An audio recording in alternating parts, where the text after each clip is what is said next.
ಆ ಬಗ್ಗೆ ಆಗಲೇ ನಾವು ನೀರಿನ ಸಮಸ್ಯೆಯನ್ನು ಬಗೆಹರಿಸಬೇಕು ಅಂತೇಳಿ ಮಳೆ ಕೊರತೆ ಆಗಿದೆ ಅಂತ ಹೇಳ್ಬಿಟ್ಟು ಮುಖ್ಯಮಂತ್ರಿಗಳು ಪ್ರತಿಯೊಂದು ಡಿವಿಷನಲ್ಲೂ ಕೂಡ ಮೀಟಿಂಗ್ ತೆಗೆದುಕೊಂಡಿದ್ದಾರೆ. ನಾವು ಕೂಡ ಜಿಲ್ಲಾ ಉಸ್ತುವಾರಿ ಮಂತ್ರಿಗಳು ನಮ್ಮ ಜಿಲ್ಲೆಯಲ್ಲಿ ಮೀಟಿಂಗ್ಗಳನ್ನು ಮಾಡಿದ್ದೇವೆ, ಅಧಿಕಾರಿಗಳಿಂದ ಮಾಹಿತಿಗಳನ್ನು ಪಡ್ಕೊಂಡಿದ್ದೇವೆ, ನೀರಿನ ಸಮಸ್ಯೆ ಹೇಗಿದೆ ಅಂತ ತಿಳ್ಕೊಂಡಿದ್ದೇವೆ, ಘೋಷಣೆ ಕೊಟ್ಟಿದ್ದೇವೆ. ಬರ ಪರಿಸ್ಥಿತಿ ಅಂತ ಘೋಷಣೆ ಮಾಡಬೇಕು ಅಂತಂದರೆ ಸುಮ್ಮನೆ ಹಾಗೆ ಘೋಷಣೆ ಮಾಡೋದಕ್ಕೆ ಆಗೋದಿಲ್ಲ. ಅದಕ್ಕೆ ಇಷ್ಟು ವಾರಗಳು ಮಳೆ ಕೊರತೆ ಆಗಬೇಕು, ಇಷ್ಟು % ಡೆಫಿಸಿಟ್ ಆಗಬೇಕು, ಸಾಯಿಲ್ ಮಾಯಿಶ್ಚರ್ ಇಷ್ಟು ಕಮ್ಮಿ ಆಗಬೇಕು, ಬೆಳೆ ಹಾನಿ ಇಷ್ಟ ಆಗಿರಬೇಕು ಅಂತ ಹೇಳಿ ಸರ್ಕಾರ, ಕೇಂದ್ರ ಸರ್ಕಾರ ಕ್ರೈಟೀರಿಯಾ ಕೊಟ್ಟಿದೆ. ಆ ಕ್ರೈಟೀರಿಯಾ ಫುಲ್ಫಿಲ್ ಆದಾಗ ಆಗುತ್ತೆ. ಈ ಜುಲೈ 8 ಬಹುಶಃ ಅಷ್ಟು ಕ್ರೈಟೀರಿಯಾ ಎಲ್ಲ ಫುಲ್ ಆಗುತ್ತೆ.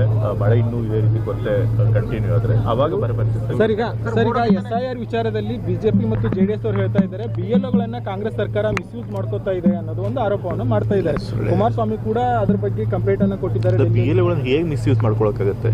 BLOಗಳನ್ನ ಮಿಸ್ಯೂಸ್ ಮಾಡ್ಕೊಂಡ್ರು ಕೂಡ ಅಲ್ಟಿಮೇಟ್ಲಿ ಎನ್ಯೂಮರೇಷನ್ ಫಾರ್ಮ್ ಎಲ್ರಿಗೂ ಸಿಗುತ್ತೆ. ಆ ಎನ್ಯೂಮರೇಷನ್ ಫಾರ್ಮ್ ಅಲ್ಲಿ ಏನ್ ಮಾಹಿತಿ ಕೊಟ್ಟಿರ್ತಾರೆ ಅದನ್ನ ಎಲೆಕ್ಷನ್ ಕಮಿಷನ್ ಅವ್ರು ನೋಡ್ತಾರೆ ಅಲ್ವಾ.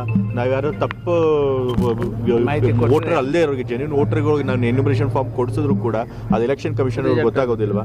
ಮತ್ತೆ 2025 ಅವ್ರ ವೋಟರ್ ಹೆಸರು ಇರಬೇಕು, 2002 ವೋಟರ್ ಲಿಸ್ಟಲ್ಲಿ ಅವ್ರ ಹೆಸರು ಇರಬೇಕು. ಆ ರೀತಿ ಇದ್ದಾಗ ಜೆನ್ಯೂನ್ ವೋಟರ್ಸ್ ಎಲ್ಲರಿಗೆ ಬೇರೆಯವ್ರಿಗೆ ನಾವು ಸೇರ್ಸಕ್ಕೆ ಸಾಧ್ಯ ಆಗುತ್ತಾ? ಸುಮ್ಮನೆ ಬೇಕು ಅಂತ ಟೀಕೆ ಮಾಡಿದ್ದಾರೆ. ಫಸ್ಟ್ ಆಫ್ ಆಲ್ SIR ಮಾಡಿ ವೋಟರ್ ಹಕ್ಕುಗಳನ್ನ ಕಿತ್ಕೊಳ್ಬೇಕು ಅಂತ ಪ್ರಯತ್ನ ಮಾಡ್ತಿರೋರು ಅವರು, ಜನರ ಹಕ್ಕನ್ನು ಕಿತ್ಕೊಂಡು ಕೊಟ್ಟಿರೋರು ಅವರು. ನಾವು ಅವ್ರ ಹಕ್ಕು, ಜನರ ಹಕ್ಕು ಕಿತ್ಕೊಳ್ಳದೆ ಇರೋಂಗೆ ಮಾಡಬೇಕು ಅಂತ ಹೇಳಿ ಎಲ್ರಿಗೂ ಅರ್ಹ ವೋಟರ್ ಲಿಸ್ಟಲ್ಲಿ ಬರಬೇಕು ಅಂತ ನಾವು ಪ್ರಯತ್ನ ಮಾಡಿದ್ರೆ ಅದಕ್ಕೆ ಸುಳ್ಳು ಆರೋಪ ಮಾಡಿ ಜನರ ದಾರಿ ತಪ್ಪಿಸ್ತಾರೆ.